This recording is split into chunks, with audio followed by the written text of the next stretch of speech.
Hey guys, welcome back to my channel. तो आज मैं आपको अपनी लिखी हुई Pacifico the dream ghost story का पार्ट 2 सुनाने वाली हूँ। तो चलिए स्टार्ट करते हैं। पिछली बार घर आने के बाद मुझे बहुत अजीब लगने लगा। रात के 10 बज रहे थे। अब मुझे नींद आ रही थी। मैं सोने चली गई। बीच रात में 2 बजे मेरी नींद खुली। अचानक से मुझे ऐसा लगा कि कोई मेरी खिड़की के पीछे से गुजरा है। मैं बहुत डर गई थी। मैंने तुरंत फ़ोन उठाया और मेरी फ्रेंड रिया को कॉल किया और सारी बात बताई। उसने मुझसे कहा, यह तुम्हारा वहम होगा, अब सो जाओ। पर यह वहम नहीं था, मैं जानती थी। मैं सो गई। अगली सुबह उठ के मैं तुरंत तैयार होकर उस लाइब्रेरी में वापस गई उस किताब को लेने। पर वहाँ जाके मुझे पता चला कि वो किताब लाइब्रेरी के पीछे वाले गड्ढे में फेंक दी जा चुकी है। मैं तुरंत लाइब्रेरी के पिछले हिस्से में गई। मुझे ऐसा लगा कि कोई मेरा पीछा कर रहा है। मैंने जब पीछे मुड़कर देखा तो वहाँ कोई नहीं था। मैं वापस उस बुक को ढूंढने लगी। मुझे उस गड्ढे में वो बुक मिल तो गई, पर जैसे ही मैंने उसे उठाने लगी तो मुझे ऐसा लगा कि कोई इसे खींच रहा है। मैंने उसे ज़ोर से खींचा। वो मेरे पास आ तो गई, पर तभी मेरे कानों में एक आवाज़ आई।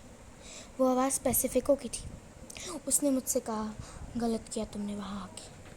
ये किताब छोड़ दो, बहुत बुरा होगा तुम्हारे साथ। छोड़ दो इस किताब को।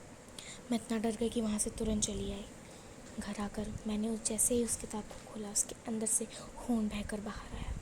मेरी पूरी टेबल पर खून ही खून फैल गया।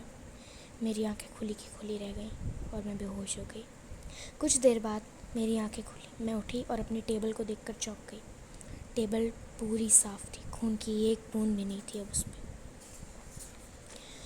बुक को मैंने अपने हाथों में लिया और उसमें कुछ कागज़ दिखे। पिछली बार वो कागज़ नहीं थे, फिर पता नहीं कहाँ से इस बार आ गए। उनमें लिखा था, अगर कभी भी किसी को वो जगह मिल जाए और उसने वो शब्द बोले तो पैसिफिको उस शीशे से बाहर आ जाएगा और उसके सामने जितने भी लोग खड़े होंगे वो उन्हें नहीं छोड़ेगा। उससे बचने के लिए जितने भी लोग उस शीशे के सामने खड़े थे, उन्हें कुछ चुनौतियों का सामना करना पड़ेगा। वो चुनौतियाँ उन्हें हॉस्पिटल के दाएं हिस्से में मिलेंगी। पिछले कुछ दिनों में मेरी दोस्तों के साथ भी कुछ अच्छा नहीं हो रहा था। मैंने अपने दोस्तों को बुलाया और वो बात बताई। फिर हम सब उस हॉस्पिटल के दाएं हिस्से में चले गए। वहाँ हमें सबसे पहले एक कमरा मिला। हम उसके अंदर गए और वहाँ हमें एक स्पिन व्हील मिला और फिर हमें एक आवाज़ सुनाई दी, ये 9 मरे हुए इंसानों की तस्वीरें हैं। तुम्हें इन 9 दुष्ट आत्माओं की तस्वीरों पर ये रखे हुए तीर मारने हैं। एक तस्वीर पर 3 से ज़्यादा बार तीर नहीं मारे जा सकते।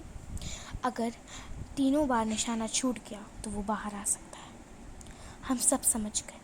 अब हम में से एक लड़की आई और उसने एक तस्वीर पर तीर मारा। वो स्पिन व्हील घूम रहा था, इस वजह से पहला निशाना चूक गया, पर दूसरा निशाना उस पर लग गया। तभी पैसिफिको के चीखने की आवाज़ आई।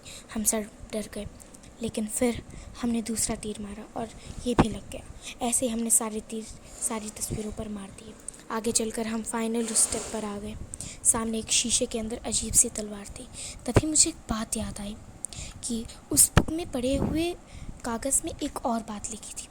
वो बात थी, पैसिफिको अपने जैसे ही दिखने वाले इंसानों को तुम्हें दिखलाएगा। वो अपने ही तरह की 9 छवि बनाएगा और उन छवि में तुम्हें पता लगाना है कि असली पैसिफिको कौन है और फिर उस तलवार से उसका अंत करना होगा। मैंने उस शीशे से तलवार को निकाला। तभी मेरे सामने पैसिफिको अपना भयानक रूप लेके आ गया, अपनी 9 छवियों के साथ। मेरे लिए उसे पहचानना आसान हो गया था, क्योंकि बाकी छवियों के सीने में वो चाकू नहीं थी, बल्कि असली पैसिफिको में थी। वो जैसे ही मेरे करीब आने लगा, मैंने तुरंत उस तलवार को होली ब्लड से भिगोया और उसे मार दिया। वो तुरंत वहीं भस्म हो गया। इस तरह पैसिफिको का अंत हो गया।